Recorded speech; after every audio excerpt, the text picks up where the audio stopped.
Good morning students. GST के अंदर अपन next question ले रहे हैं। इसके अंदर लास्ट थर्ड क्वेश्चन कंप्लीट किया था। इसका थर्ड क्वेश्चन के अंदर आपकी इंटर स्टेट सप्लाई और विद इन स्टेट सप्लाई दोनों कंडीशन दे रखी थी, जिसमें सीजीएसटी, एचजीएसटी, आईजीएसटी का पेमेंट अपन ने कैसे कैलकुलेट किया वो आपने देखा। इसका फोर्थ नंबर क्वेश्चन है, वो सेम उसी के ऊपर बेस है, कैलकुलेट करना आपको, सेम उसी प्रोसेस है वो आपको करना है। इसका फिफ्थ क्वेश्चन करवा रहा हूँ आपको। इसमें दे रखा है जेड ऑफ बड़ोदरा गुजरात का बड़ा, इसके अंदर बड़ोदरा का as supplied goods worth ₹80,000 to L of Surat Gujarat. तो ये विद इन स्टेट सप्लाई है क्योंकि दोनों गुजरात के अंदर ही हो रही है। टैक्स रेट इज 28%, यानी जो इसके ऊपर जीएसटी की रेट है वो 28% दे रखे हैं। विद इन स्टेट सप्लाई होने की वजह से इसके अंदर ड्यूल जीएसटी वो लगाई जाएगी। सीजीएसटी और एचजीएसटी दोनों 14% और 14% अपने को चार्ज करनी है। उसके बाद नेक्स्ट दे रखे हैं L of Surat Gujarat supplied the aforesaid good to M of Jaisalmer Rajasthan, यानी जो एल है ना, उसने उस गुड्स को सप्लाइड किया जैसलमेर राजस्थान के एम को। After value addition 25% in the purchase cost, उसकी परचेज कॉस्ट के अंदर 25% इसके अंदर ऐड कर रहे हैं for his expenses and profit, यानी अपने एक्सपेंसेस को भी काउंट कर रहे हैं और उसके ऊपर प्रॉफिट भी चार्ज कर रहे हैं। आगे दे रखा है रेट ऑफ आईजीएसटी 28% आल्सो। तो ये भी अपने को पता है कि जब ये एक स्टेट से दूसरी स्टेट के अंदर जब ट्रांसफर हो रहा है तो उसके ऊपर ड्यूल जीएसटी नहीं लगेगा, उसके ऊपर ओनली वन टैक्स आईजीएसटी लगेगा और उसकी रेट दे रखी है 28%। अब उसके बाद नेक्स्ट है कि जो एम ऑफ जैसलमेर राजस्थान ने जो एम को सप्लाई की थी, supplied the same goods N of Sirohi Rajasthan. ये देखिए फिर विद इन स्टेट सप्लाई आ रही है यहाँ पे। After value addition 20% in his purchase cost for his expenses and profit, इसके अंदर ये वैल्यू एडिशन करता है वो 20% है। The rate of tax is 28% है। M would charge dual GST, CGST and HGST 14% each. ये क्वेश्चन का पार्ट दे रखे हैं।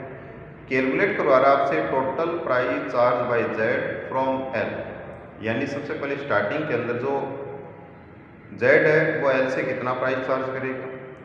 Total price charge by L from M, second statement निकालना है इसमें कि एल है वो एम से कितना प्राइस चार्ज करता है वो देखना अपने को। नेक्स्ट इसके अंदर net IGST payable to central government by L, यानी सेंट्रल गवर्नमेंट को एल है वो कितना आईजीएसटी पे करेगा वो कैलकुलेट करना है। Total price charge by M from N, M है वो एन से कितना प्राइस चार्ज करते हैं वो लेना है इसमें। Net amount CGST HGST paid by payable by M, M कितना पे करेगा। और total revenue earned by central and state government, central government और स्टेट गवर्नमेंट के द्वारा कितना इनकम है वो जनरेट होती है, कितनी इनकम है वो अर्न की जाती है, वो अपने को इसके अंदर कैलकुलेट करनी है। ठीक है, तो सबसे पहले स्टार्टिंग के अंदर सेम उसी प्रोसेस से चलना है। तो सबसे पहले जो इसके अंदर स्टार्ट हो रहा है वो जेड को सप्लाई कर रहा है किसको, एल, एल को सप्लाई कर रहा है। तो सबसे पहले उसकी कैलकुलेशन करेंगे अपन।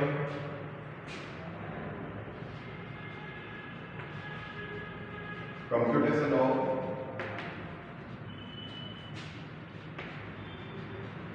Total price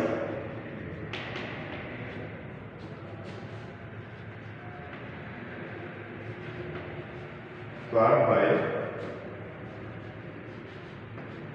Z.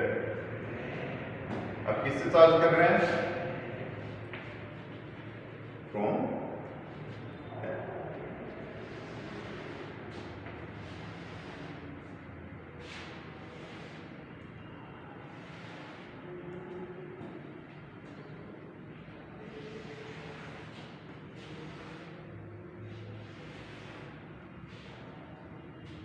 इसके अंदर देखिए बेटा, सबसे पहले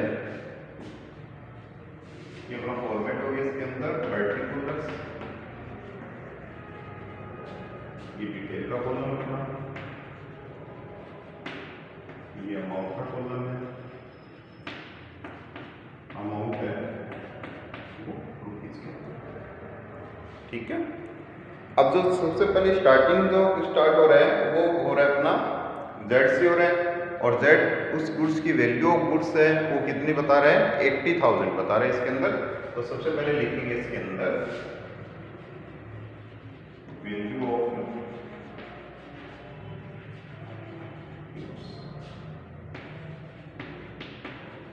80,000, और जेड और एम दोनों गुजरात से रिलेटेड है, यानी गुजरात के अंदर ये इसका रिसिपेंट और गुजरात के अंदर उसका सप्लायर है, तो इसके ऊपर ड्यूल जीएसटी लगेगी। ऐड करेंगे इसके अंदर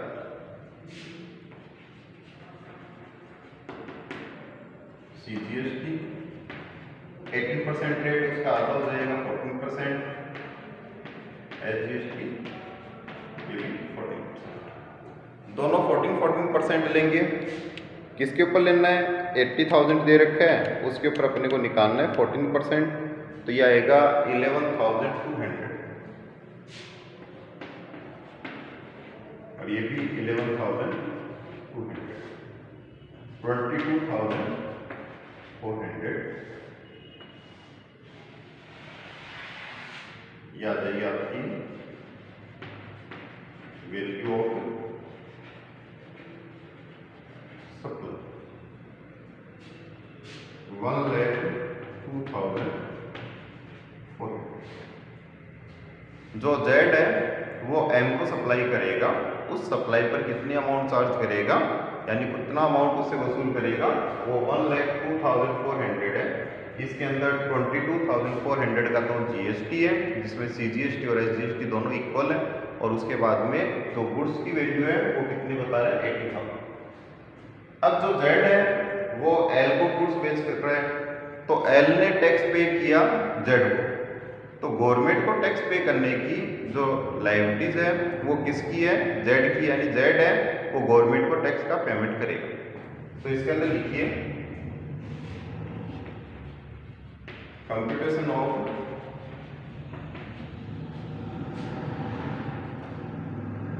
CGST and SGST paper bye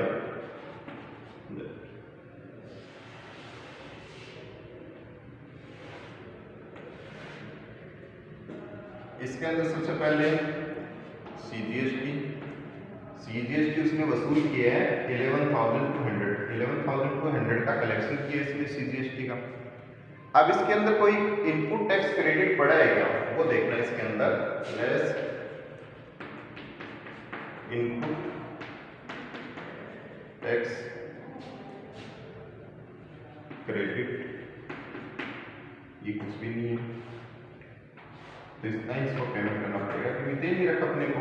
ये आ जाएगा आपका सीजीएसटी।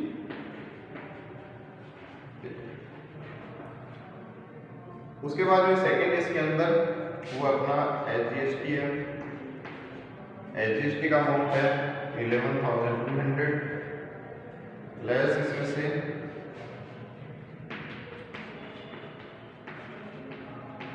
इनपुट टैक्स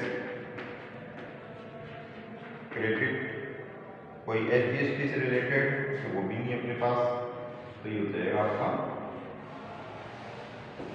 एसजीएसटी पे।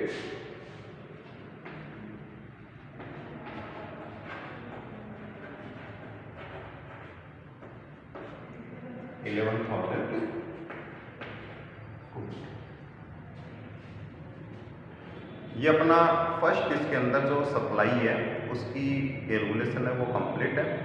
अब अपन ये देखते हैं कि इसके अंदर जो एल है ना, एल ने भी उस गुड्स को सप्लाई किया है, वो एम को किया है, लेकिन जो एम है वो राजस्थान का है, तो राजस्थान का होने का मतलब जो एल है वो गुजरात का है, तो ये जो सप्लाई है वो इंटरस्टेट सप्लाई होगी, और इसके ऊपर जो टैक्स लगेगा वो आईजीएसटी लगेगा। तो सबसे पहले इसके अंदर टोटल अमाउंट चार्ज कितना करते हैं वो निकालते हैं। तो यहाँ पे बनाएंगे अपन computation of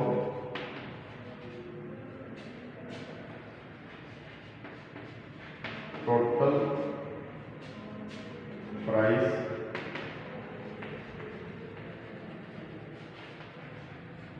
charge by L from यानी जो एल है वो एम से कितना प्राइस चार्ज करेगा वो कैलकुलेशन करते हैं।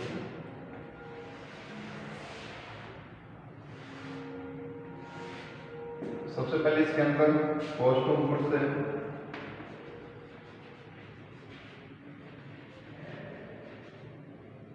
परचेज कॉस्ट ऑफ गुड्स, इसको परचेज कॉस्ट ऑफ गुड्स इसने कितने में परचेज किया था, देखिए यहाँ पे दे रखा है ना कि 80,000 है, तो 80,000 यहाँ लिखिए।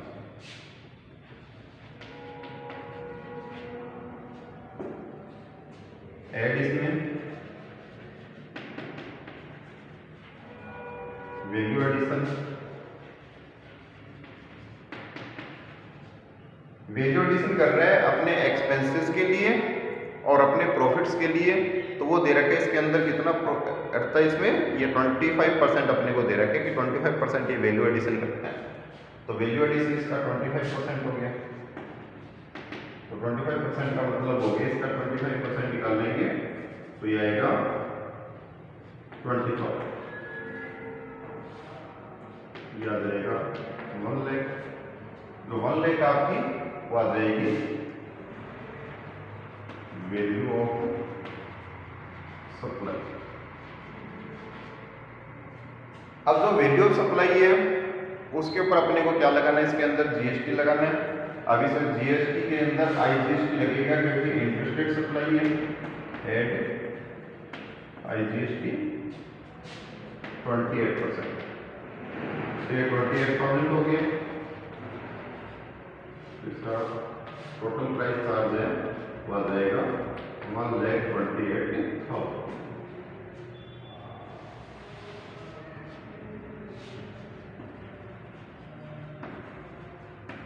टोटल प्राइस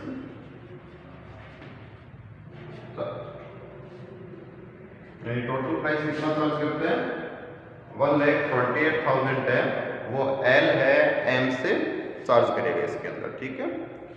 अब उसके बाद में एल है वो गवर्नमेंट को कितना टैक्स यानी जीएसटी का पेमेंट करेगा वो कैलकुलेट करना अपने को। अब जो एल है उसको पेमेंट करना है आईजीएसटी का, क्योंकि आईजीएसटी उसने एम से कलेक्ट की है, तो इसको पे करने की जो लायबिलिटीज है वो किसकी है, एल की है। लेकिन एल जब लायबिलिटीज को पे करेगा तो उसने उससे पहले टैक्स दिए, देखिए ये जो टैक्स का पेमेंट किया वो एल ने किया क्योंकि एल परचेज कर रहा है जेड से, तो ये इसका इनपुट टैक्स है, परचेज के टाइम पर पे किया गया टैक्स है, इसका बेनिफिट अब ये यहाँ पे लेगा जब ये अपनी टैक्स लायबिलिटीज को पे करेगा। तो इसके अंदर लिखेंगे कंप्यूटेशन ऑफ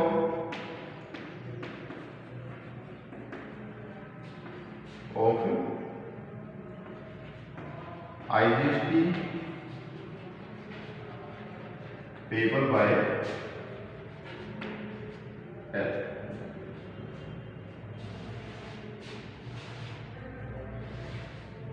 इसके अंदर देखिए सबसे पहले लिखेंगे आईजीएसटी का अमाउंट कितना अपना, वो है 28,000। इसमें सीजीएसटी और एसजीएसटी की दोनों क्रेडिट है क्योंकि ये टैक्स इसने पहले पे किया, तो ये इसकी क्रेडिट यहाँ पे है। अब ये सबसे पहले इसके अंदर जो सीजीएसटी की क्रेडिट है उसको यूज करेगा, तो लेस इसमें से input tax credit for CGST, ये अपना है 11,000, तो 16,800 आ रहा है इसका, इतना पेबल निकल रहा है। अब इसमें से ये एसजीएसटी की क्रेडिट को यूटिलाइज करेगा, less input tax credit for SGST, ये भी 11,200 है, इसको तो माइनस करेंगे तो यार है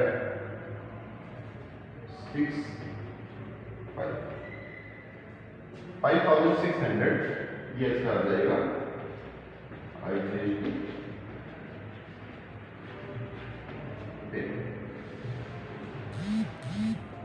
ये आईजीएसटी का अमाउंट है वो एल गवर्नमेंट को पे करेगा, ठीक है।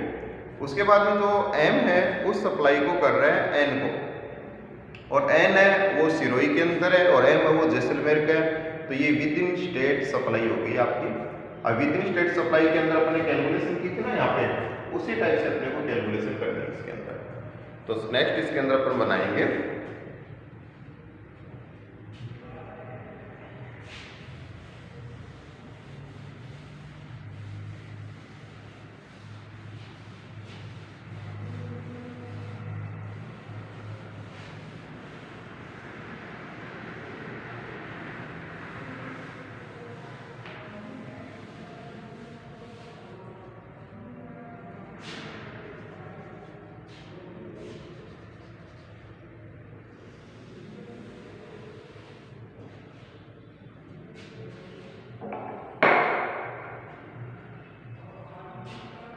by M2 N, total price charge bye M from N से कितना प्राइस है वो चार्ज करेगा।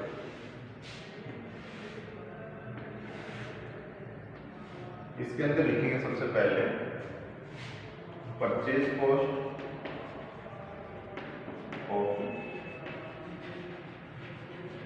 गुड्स।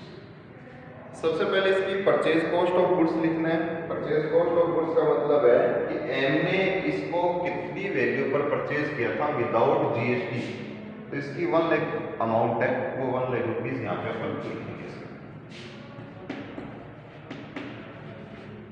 अब जो एम है वो एन को सेल करने से पहले अपना वैल्यू एडिशन कर रहा है और ये वैल्यू एडिशन कर रहा है 20%। ठीक है, तो 20% इसके अंदर लिखेंगे एड वैल्यू एडिशन।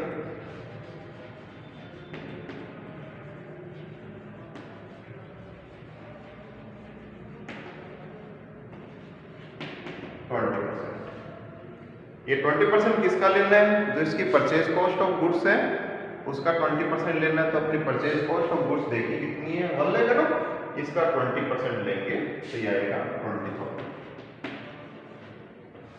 ये आ गया अपना 1,20,000 और ये 1,20,000 की आ गया आपकी वैल्यू ऑफ सप्लाई। ठीक है, अब इसके ऊपर जो जीएसटी है वो ड्यूल जीएसटी लगानी है अपने को, क्योंकि जो जैसलमेर से सिरोही दोनों ही राजस्थान के अंदर है, यानी रिसिपेंट और सप्लायर दोनों एक ही स्टेट के अंदर है। तो इसके ऊपर ड्यूल जीएसटी यानी सीजीएसटी और एसजीएसटी लगेगी। तो इसके अंदर ऐड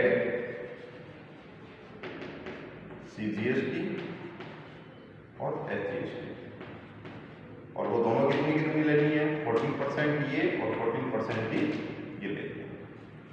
तो ये अपना जो 1,20,000 का अमाउंट है ना, उस अमाउंट के ऊपर निकालना है। तो पहला इसका जो 14% है वो आएगा 16,800 और इतना ये एसजीएसटी आ जाएगा। दोनों का सम करके यहाँ पे ले लीजिए, तो ये आ रहा आपका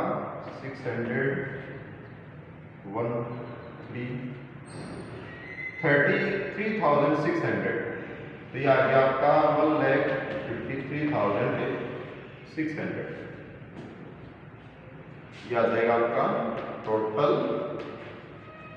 प्राइस चार्ज।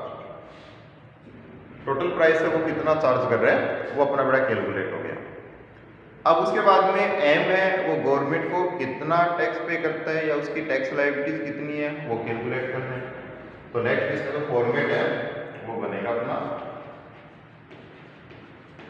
कंप्यूटेशन ऑफ, अभी क्या पे करेगा, सीजीएसटी एसजीएसटी पे करेगा, CGST and SGST payable by M.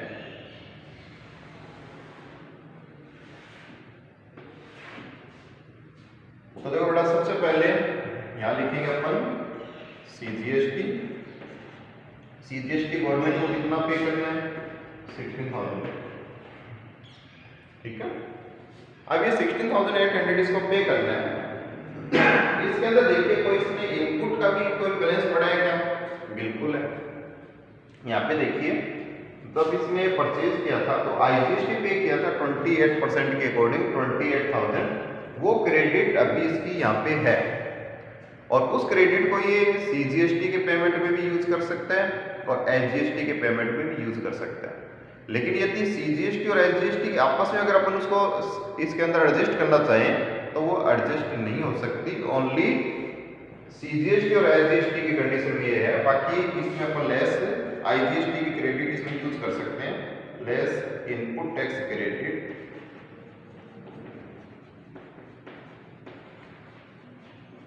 और IGST। अभी IGST की 28,000 है और CGST 16,800, तो पूरा एडजस्ट हो जाएगा, तो यह जाएगा 16,800, तो इसका नहीं हो गया CGST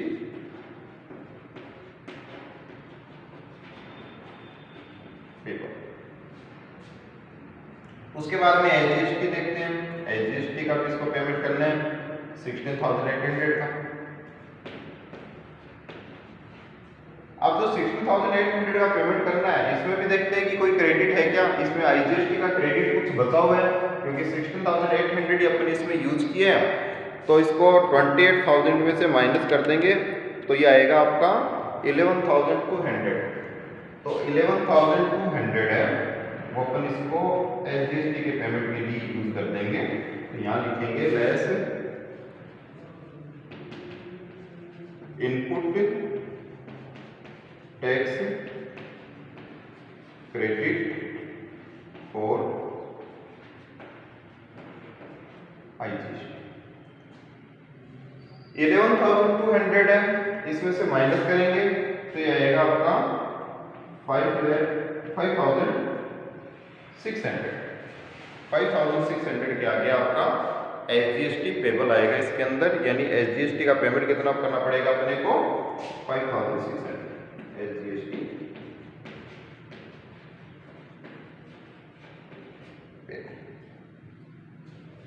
उसके बाद में यहाँ तक का पॉइंट कंप्लीट अपना M तक का। उसके बाद में लास्ट इसके अंदर जो कैलकुलेशन बता रहा है वो कह रहा है कि जो total revenue earned bye central government और स्टेट गवर्नमेंट है वो कितनी है, वो कैलकुलेट करनी है। तो इसके लिए अपना एक फॉर्मेट है, वो आपको पता ही है इसके अंदर की टोटल रिवेन्यू अर्न करते हैं तो कैसे बनाते हैं। इसके अंदर एक तो सेंट्रल गवर्नमेंट के लिए, तो सेंट्रल गवर्नमेंट के अंदर जो टैक्स का पेमेंट है वो CGST और IGST वो दोनों एक ही कॉलम में जाएंगे, क्योंकि दोनों का जो कलेक्शन है वो सेंट्रल गवर्नमेंट करती है। उसके बाद में स्टेट गवर्नमेंट्स के अकॉर्डिंग टू क्वेश्चन देखना है, इसके अंदर यदि एक स्टेट गवर्नमेंट है तो एक कॉलम बनेगा, यदि एक से ज़्यादा स्टेट गवर्नमेंट है तो एक से ज़्यादा कॉलम अपने को बनाने हैं। तो अपना ये क्वेश्चन है, इसके अंदर दो स्टेट गवर्नमेंट है, एक तो इसके अंदर गुजरात है और एक इसमें राजस्थान है।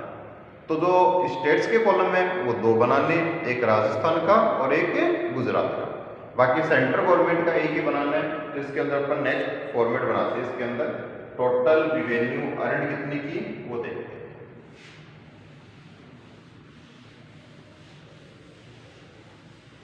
इसके अंदर थोड़ा सा क्वेश्चन के अंदर एक सीक्वेंस ध्यान रखना है, इनपुट टैक्स क्रेडिट का ध्यान रखना है कि कितनी क्रेडिट है, उसको कितना यूज किया है कितना नहीं किया है वो देखना है। बाकी एकदम सिंपल प्रोसेस के अंदर क्वेश्चन है, कोई दिक्कत नहीं है।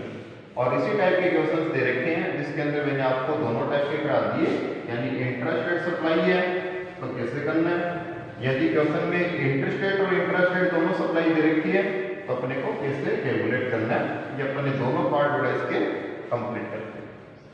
अब इसके अंदर अपना जो लास्ट फॉर्मेट है वो बना रहे हैं अपने इसमें। तो total revenue earned bye central and state government, देखिए बेटा ये फॉर्मेट अपना, एक state government Gujarat, central government और स्टेट गवर्नमेंट राजस्थान, ये अपने इसका फॉर्मेट बनाया है। अब देखिए इसको कैलकुलेट कैसे करना है। ये सबसे पहले अपने को ये देखना है कि जो फर्स्ट सप्लाई है वो किसने किसको की है। तो इसके अंदर दे रखा है कि जो फर्स्ट सप्लाई है वो Z ऑफ गुजरात और L ऑफ सूरत यानी गुजरात को की थी इसके अंदर। तो सबसे पहले लिखेंगे अपन on supply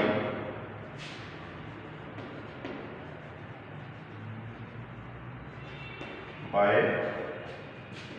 Z to L.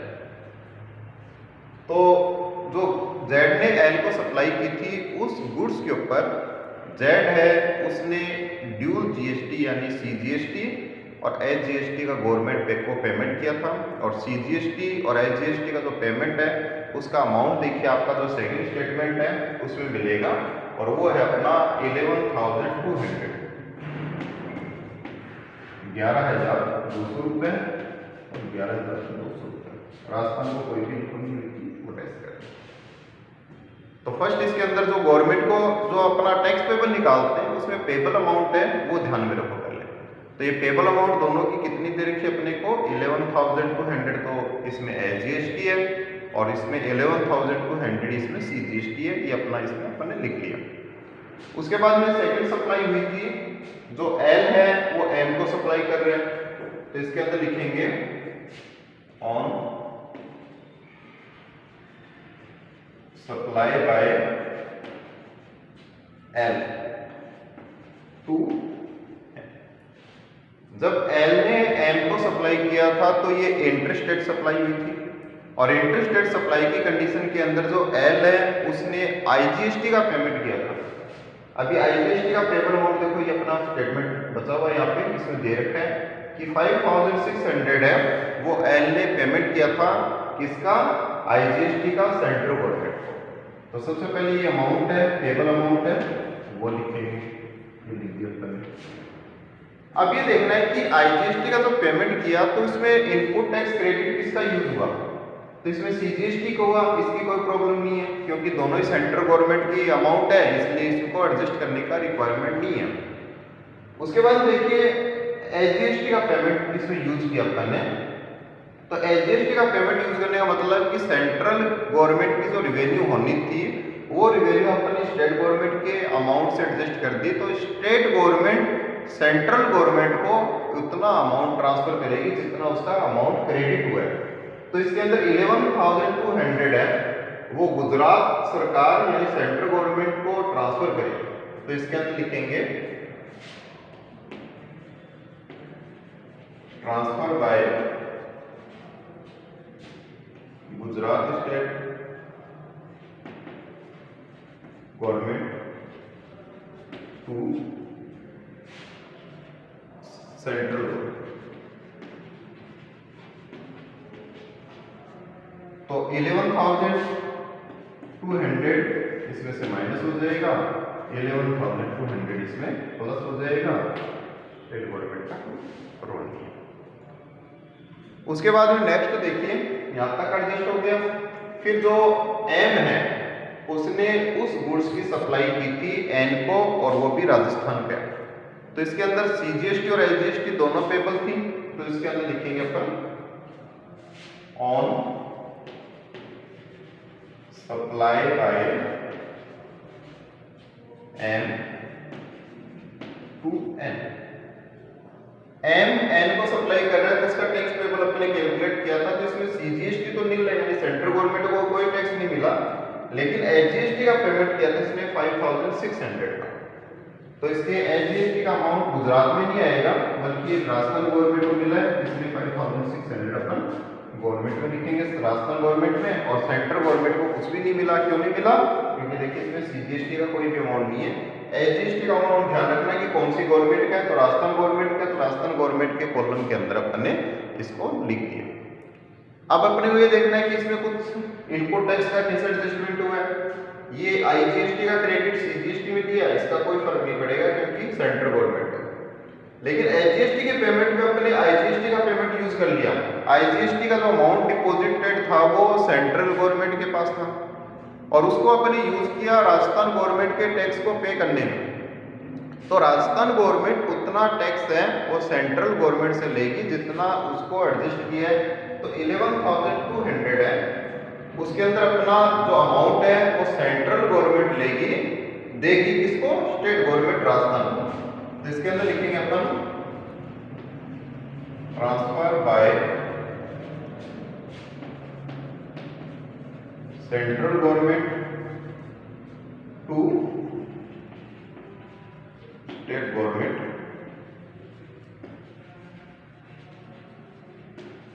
Rajasthan. तो इसमें से क्या होगा, 11,200 माइनस हो जाएगा और ये 11,200 इसमें प्लस हो जाएगा।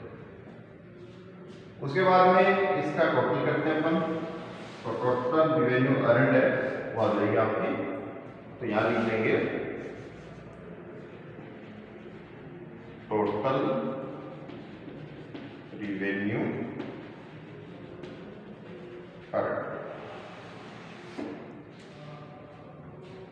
तो देखिए इसके अंदर गुजरात है, उसके तो कोई भी इनकम नहीं है, इसलिए इसमें 0 हो जाएगा।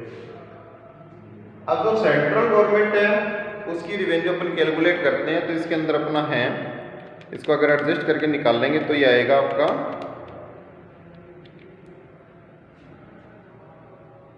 16,800।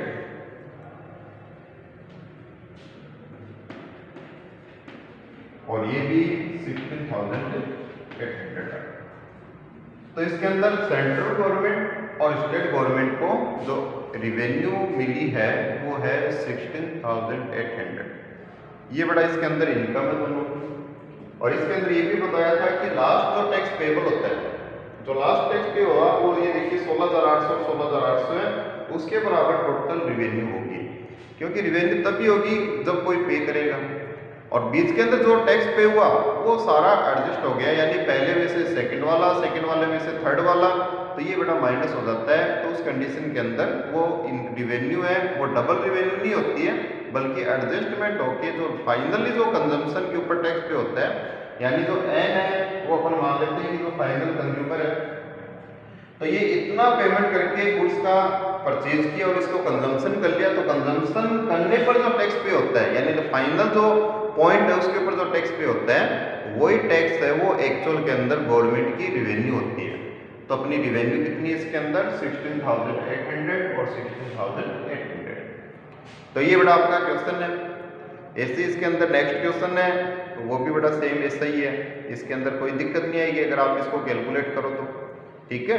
तो इसके अंदर जो अपने नेक्स्ट जो क्वेश्चन है वो आपकी प्रैक्टिस के लिए एकदम सिंपल क्वेश्चन है, आप इसको कैलकुलेट कीजिए, निकालोगे तो आराम से आप इसको कैलकुलेट कर सकते हो, कोई दिक्कत नहीं, ठीक है। तो अपनी फर्स्ट तो बड़ा इसके अंदर बुक्स है वो परचेज कर लीजिए मार्केट से, और उसके बाद में अकॉर्डिंग टू क्वेश्चन है उसको सोल्व कीजिए, तो आप इसको इजीली कैलकुलेट कर सकते हो। ये क्वेश्चन है बड़ा, यदि आपके बेसिक नॉलेज के ऊपर बेसिस के ऊपर दे दे या आधार पर दे दे, तो उस कंडीशन के अंदर ये 20 मार्क्स का क्वेश्चन है, और कुछ नहीं करना, एक स्टेप ध्यान रखिए और इस स्टेप से क्वेश्चन को अपन आराम से कैलकुलेट कर सकते हैं, ठीक है। तो ये आपका क्वेश्चन बड़ा कंप्लीट हुआ। आज की क्लास के लिए इतना ही, नेक्स्ट क्लास में बड़ा इसका नेक्स्ट टॉपिक अपन स्टार्ट करेंगे। आज के लिए इतना।